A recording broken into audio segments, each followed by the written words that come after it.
नमस्कार दर्शक बंधु जय जगन्नाथ। आज हूँ जुलाई 24 तारिख शुक्रवार। आज केते गुड़े गुरुत्वपूर्ण खबर को नहीं मुझे सुशांत आपको स्वागत करुच्ची एनएच न्यूज ओडिया चैनल रे। वीडियो को स्किप न करी शेष जाए देखु और यही नुआ नुआ खबर जानापी आम चैनल को सब्सक्राइब करनी तेज डेरी नक चलतु खबर आरंभ करवा।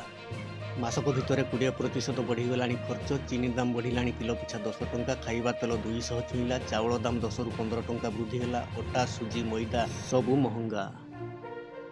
राज्य में यूरिया डीएपी संकट जो विकल्प सार व्यवहार करने परामर्श देइछि कृषि विभाग। दर वृद्धि जो चिंतार चाषी। खर्च करने को पड़ो अधिक 10 गुण। कोटी कोटी टंकार क्षति सहिबे चाषी। सरकार को घेरिले विरोधी। पिला नथिबारु 2022 रे स्कूल बंद कर देथिले सरकार। गाँव में स्कूल नथिबारु विपद संकुल अवस्था नदी पार हेउछंती कुनी कुनी पिला। सहारा पालटिछि हुली डंगा। अनुगुल कणिहारु आसिला प्रशासनिक अव्यवस्थार विकल चित्र। संसद में थमुने नीट ताती। विरोधी हट्टगोल 5 मिनिट भी चली पारानी उभय राज्यसभा और लोकसभा। सरकार को विरोधी दल नेता राहुल गांधी शाणित आक्रमण। शिक्षा व्यवस्था को संपूर्ण बर्बाद करथिबा दोषी को सरकार संरक्षण देउथुवा अभियोग करिसेंती।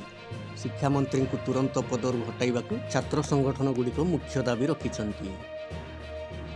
आज और आसंताकाली उपकूल ओडिशा सहित अभ्यंतरण ओडिशा प्रबल अति प्रबल वर्षा होगा नहीं पाणीपाग विभाग पक्षर सूचना दी जाइए। पवित्र रक्षाबंधन को आउ गोटे मास रहा।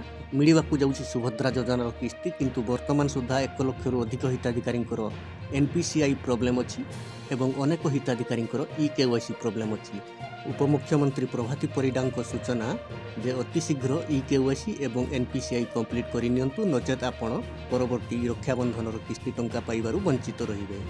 तो दर्शक बंधु ये थिला आजिर बड़ खबर। यही भली नुआ नुआ खबर पाइबा पई आम चैनल को सब्सक्राइब करनियंतु एवं वीडियो टी गोटे लाइक कर दियंतु।